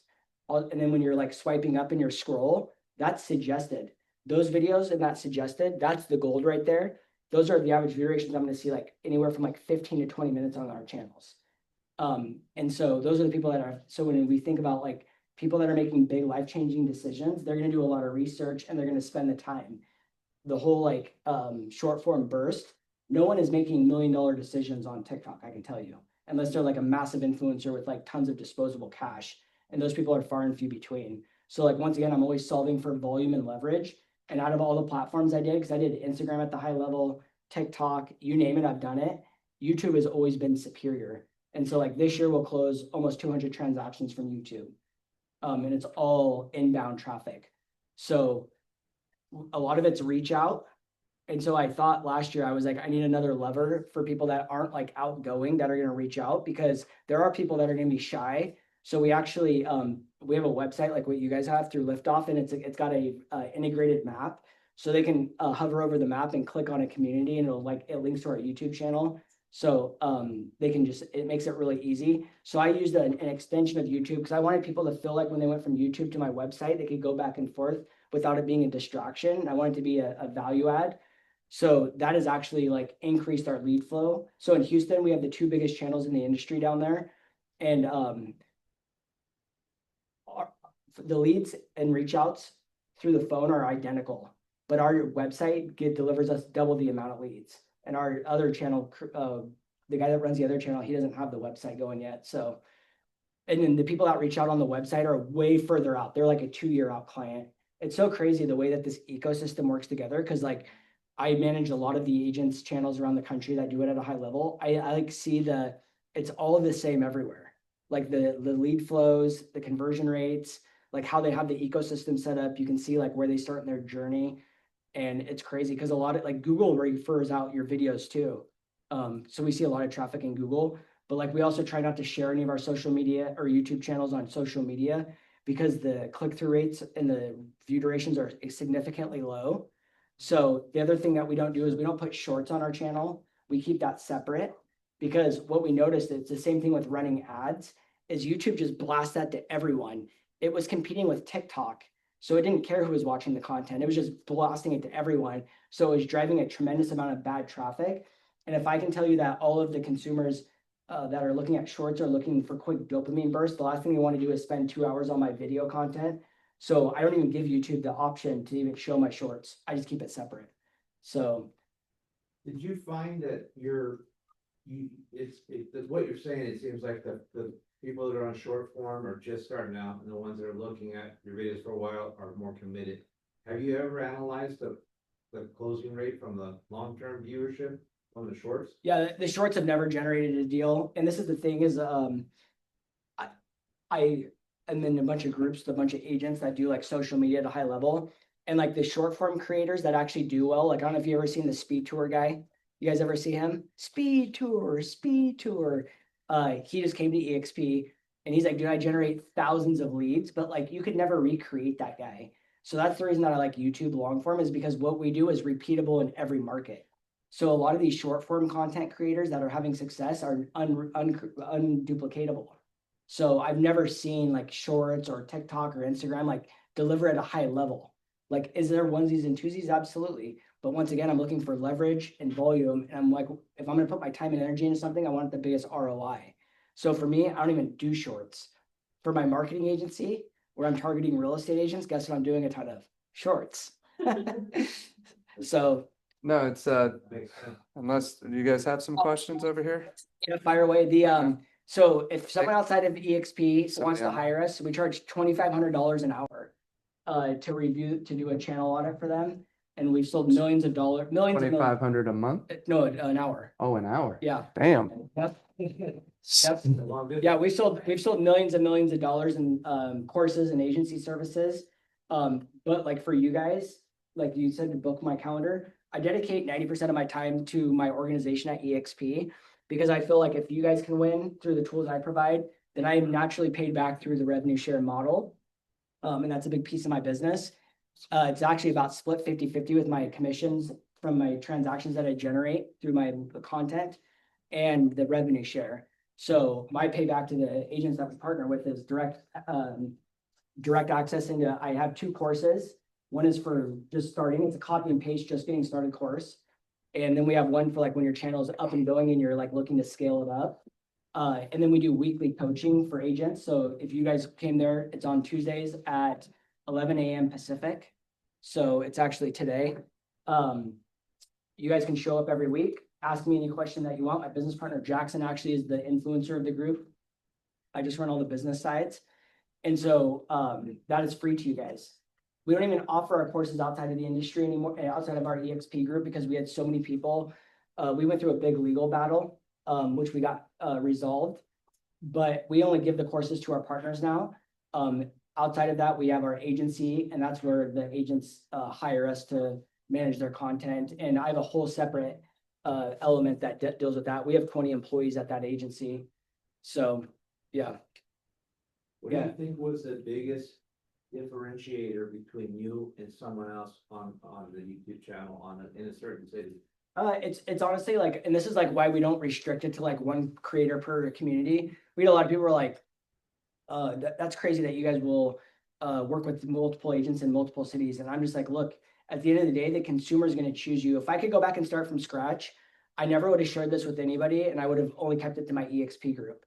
And we would have had a major competitive advantage. The problem was like I was being sold this hype of like, be a course creator and this and that. There's no money in the course world. That's why I pulled it out of the public eye and also created a lot of problems. Now we just focus on agency services, like at our agency. But the biggest difference is really you and your story. If I can tell you right now, Jackson, my business partner, which Ken knows, is his tagline. I told you guys how he never sold a house. To this day, he has never sold a single house. That guy generates us 200 closings a year from his content. And he goes, and he even says, I'm the worst agent on the planet. He says that, and people call, they're like, oh, I want to talk to Jackson. He's like, you don't want to work with me, trust me. So it's once again, it's just being relatable. So that's the biggest differentiator. Because if I'm moving down here and I'm like, and you're talking about how your story about relocating, once again, you're connecting through a pain. That's how people connect, is through pain. And so I'm not saying go online and talk about like all the sad stories, because sad stories on social media are actually the least shared, but it's connection through pain of telling your story. And if you're like, I've never relocated, or I don't know, I don't have that story. It's like, share a story of someone that you know that did, right? You don't need to tell them every journey, a piece of the journey, because people are more excited to fulfill their own desires and needs through social media. So it could just be a talking point to that video. But if you are like, hey, so you're thinking about relocating down here to Camarillo, well, I know exactly where you're sitting because I just helped a family relocate down here 6 months ago that was sitting in your exact same position. Or I'm helping clients all the time that are relocating just like you. You're just trying to paint your picture of being the person that is in alignment with what they're trying to get accomplished. So so you just notice like the consumers that reach out are in heavy alignment with your values. Whether you talk about them or not, you are putting off a vibe that aligns with them. So we have a gal with us lives in Nashville, and she's like all into hunting and fishing. And she was like trying to be this whole like prim and proper country girl from Nashville that never talked about any of that stuff. And then she's just like, this is driving me crazy. All I want to talk about is hunting and fishing. And we're like, do it. And so she's like, no way. And we're like, no, you need to do it. And so then she started talking about it, and then her business blew up. She went from like 0 deals to 40. So like the cool thing is like my wife, she films once a week or once every other week. She films 4 videos. So like you really only need to do 1 video a week. Like that's the minimal. If you could do 2, even better. So if we were asking me the perfect formula, it would be if I was just starting out, I would be doing a Wednesday, Saturday video, and I'd be heavily optimizing in search. So pros and cons, cost of living. Actually, I would be doing Wednesday would be pros and cons. The next Wednesday would be like cost of living. I'd go down that route. And then Saturdays, I'd be doing like Camarillo full vlog tour, next city full vlog tour, so on and so forth. And I'd be like keeping it right around that 15, 18-minute mark.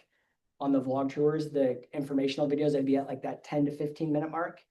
And then as soon as I saw one video take off, because you'll see it, one video will just go crazy. You're like, whoa, what the hell happened?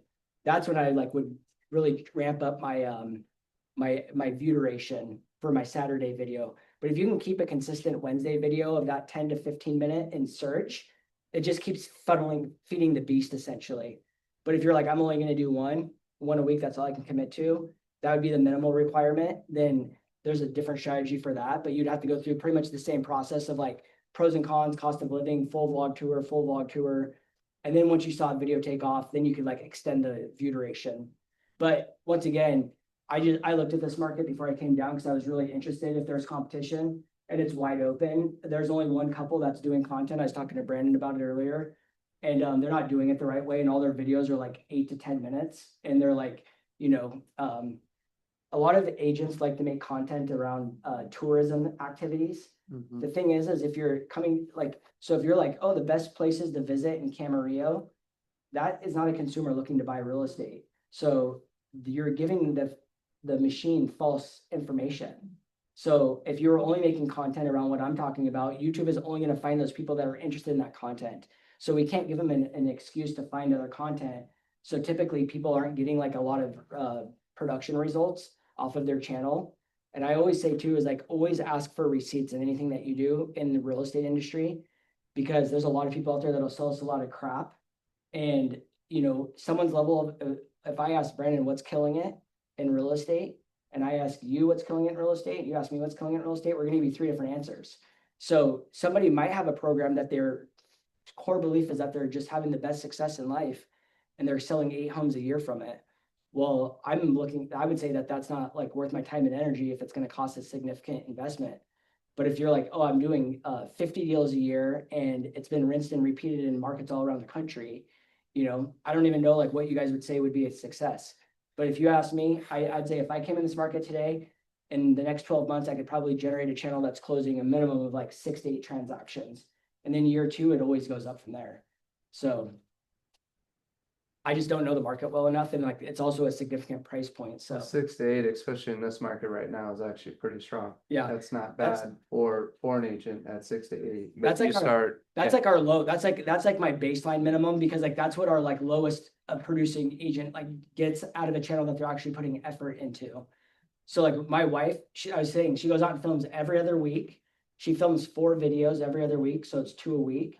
And we put that on our channel, and the phone rings another agent, they split it 50-50. So like people do call for her. It's another agent that answers. He works with the clients, but he's aligned in like our value system. So like we explained to them out of the gate, like, hey, Rachel makes the content, Nate works with the clients, we work together as a team. And like, do we have issues with that? Like 1 out of 100, yes. But like no one really cares. So the nice thing is if you are a parent, or you're like wanting to spend more time with your kids, or you are going to retire someday, that's why I like YouTube, is because we've proven that you don't have to be the agent that's closing the deals. So I've actually had agent with health problems, family problems, and they're like, I just kept making my video, I kept feeding the beast, and it works like clockwork. So There's different outcomes based on whether you're a destination place versus California, for example. If you're in Idaho, everybody's going to Idaho. Would you say that the probability of them doubling the sales in Idaho versus California? no, Idaho's really slowed down, but yes, if it's a hot relocation, I always say is it doesn't matter what market you're in, there's people moving to it. So they're all doing research. And here's the crazy statistic, and this is all on NAR, not me that made it up. 51% of buyers now say that their primary search tool is YouTube. 51%. That is insane. Why are they doing that? Because they're sitting in their bed at night and they're up there like just checking communities out on their phone, because they want to know if there's a better option. Hell, when we were growing up, we had to drive around the cities to check things out. Now you can explore it from your bed at night. Neighborhood tours where they're driving through the neighborhood. That's my mom was talking about it in other parts of the country. Yeah. And that's what she's saying. She's like, I just watch these videos and see what the cities look like, and driving through the neighborhoods, what the neighborhoods look like, where the shopping is close by. So she's doing all the research, and she's not a YouTube savvy person. That's just where they're going. Yeah, when I moved to Arizona, before I moved to Idaho, I moved to Phoenix, and there was this guy that drove around in his truck, and he had this like old piece of crap truck, and he literally had the GoPro out there, and that's all he did. He wasn't selling real estate. He wasn't doing anything. He just drove around with this video on his truck. And I would like watch it, and I would like pause it, and I'd look at the street. I'd be like, that looks like a cool neighborhood. And I'd write it down. And then I flew down there and I like drove to those areas, and I'm like, this sucks. I'm like, that was such a waste of time. But then I was like, there's a massive demand for this. And then we launched our Phoenix channel. So we started in Portland, and then COVID went down. And then I went to Phoenix, and my business partner went to Houston, and we started 2 new channels. And it just like, imagine moving to a new market, having no business. You're like, what am I going to do? YouTube, boom. It was crazy what happened. So which cities do you have your own channel in? Oh, so we have me and Jackson together. We have Phoenix, Houston, Arkansas, Reno, the Florida Keys, Nashville, Tennessee, Bozeman, Montana, and then our Boise agent. My wife does Boise by herself. It's not me and Jackson. We had an agent that fell upon some hard times and quit the industry, so that channel basically went away. And then Portland and Seattle. Yeah, that's cool. So you have agents that you partner with in each of those cities that are creating the content, and you're instructing them on what to do and how to do it. Yeah. Cool. Yep. So the way I did it at the beginning was, and I won't get into the story of like the eXp situation with that, but like I basically, to recruit agents, I built a channel, and then I just said, hey, I'll give you these channels to like test the deals out. And then if you guys want to keep moving forward with this, you got to bring your team to eXp. So we recruited 11 teams out of the gate like that really quick. And then that's like what helped jumpstart my agent attraction world. And then we just worked out the splits. But like over the course of time, the agents want more splits, they want more of this, they want more of that. But the hardest thing is like it's just consistency with YouTube. is if you can't can stay consistent, it's not gonna keep going. So like for us, like their productive channels now, we probably have like 5 that are consistently producing results. Our Houston is number 1. We have one channel that did 100 transactions last year and another one that did 120. So that was 2 channels. Price points are a little bit lower down there. So it's like our average, the market average was like 350 and we were at like 460. So 25% higher price point. Phoenix did fantastic. Boise, it's like a $15 million channel, but we have another agent we work with there that did over 60 transactions. So it just, I always say is like, it doesn't matter what market is, people are moving there. I've been so surprised. I've some people out in the backwoods of like Virginia, old ladies, and they're like crushing it on YouTube. And they're literally just sitting in a freaking chair and they're like, you know, walking around downtown with their GoPro. And it's because no one's doing it and they're super relatable. I will say the most successful agents that we see are typically like, I would say, if you think about the people relocating, they typically have money, so they're a little bit older. So I would say like the ones that I will say that nothing to discriminate against the men here, but the women have better success typically than the guys. So Son of a gun. so All right. and I think it's just because they're like more relatable with their story. If somebody's starting out, what's the average cost of what they should expect to spend if this is a focus that they want to make for 2026? If you were like, well, I would say if you have a phone and you can do your own editing, you can do it for free. Okay. I would say like if you're gonna, and if you get into my course, I've already, so like, I made it, so we sold a lot of courses. It's because I made it so easy to use. And if you ever read like Alex Hermosi's $100 million offer book, he says, when you're selling a service or like even in real estate, you got to make it so easy and so seamless that they'd be stupid to say no to your product, right? So I built the program with that in mind. So like you have your channel art on YouTube, you literally click the button, it links you to our Canva templates, and you just got to swap your picture. So we made it so easy. If you just want to get started, like it would be very, very simple, where you don't have to pay a single penny out of pocket. If you want to do your own editing, you could do that. But if you're like, oh, I need to have somebody do it all for me, you know, you can find people on Fiverr, relatively inexpensive. Editing, same exact scenario, but like we have all that in our courses. So it really depends like what level you want to put to it. If I was starting out, the way I did it from the beginning is I always said, look, I'm going to start the channel and I will do everything myself, the editing, the thumbnails, everything. And the minute I close my first deal is when I'll decide to invest in the business. So that's the premise I always came from, even starting the new markets. We always did all of our own editing and our own thumbnails. So I've been in the grind from day one. My wife, she actually hired a VA to do her channel management and her editing when she first started. Now her channel is managed through my agency, because it probably wouldn't make sense if it wasn't. Right. But I will say is she was doing it the old way, like I was telling you at the beginning. And then she finally decided she wanted to get serious. So then I converted her into the new way of doing it. And her business did grow 4x. So it just depends what level you want to get to. Okay. But my first recommendation, if you guys do want to do this, just send me an email. I'll give you my email. It's Jesse, Jesse, at real, REAL, agent, AGENT, now.com, Jesse at realagentnow.com. And you guys can text me too. It's my number is 503-475-7078. And even if you just text me your contact information, then I know it's you guys. Just text me. I'll get you guys plugged into our courses. And then we do our weekly Zoom call. I'll give you guys the link to that. It's every Tuesdays at 11 Pacific. And it's 1 hour. It's like a mastermind style. We just answer questions, go through different things. It's whatever you want. But if I was an agent, I would be showing up to that thing and asking us every question in the world about YouTube. If you show up and you're like, hey, can you review my video? I'll do it for you. Whatever you want to do in that hour. Sometimes there's 2 agents, sometimes there's 20. But I think because we don't charge for it, more people don't come. But I'm like, I have a line of people that want to pay $2,500 an hour, but I have no line for people that show up for free. It's so crazy when you set that value perception, it's different. So, yeah. Yeah, no, it's very helpful. And so just moving forward on Tuesdays, we'll adjust our time. So we'll do, because we're already doing the mastermind on Fridays. We're going to keep that at an hour. Tuesday will be 10 o'clock to 11 will be our skills training that Alma, Ken, myself, other leaders in this office will lead out. And then at 11 o'clock, we'll hop on yours just to make sure that we're available for that. So that gives us 2 hours. our agents are used to 2 hours of us flapping our lips. Now they get quality for an hour with Jesse and his team. So Yep. real excited about it. Any other questions before we sign off? Yeah, whatever questions you have, I know we live in this Amazon economy of everybody wants prime on demand, like in results like this. And I remember like I asked to go speak at an event one time and they gave me 15 minutes. And they're like, we want you to teach YouTube and you have 15 minutes. I'm like, honestly, we do like workshops and it's like 2 full days.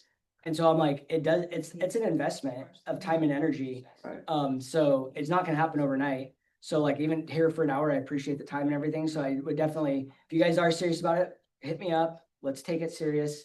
And, just know you're gonna be hanging out in the valley of despair for a little bit. Cause I say it takes about 6 months to like really start generating some quality results. Yeah, let's definitely, before we wrap this all up, let's give Jesse a big round of applause.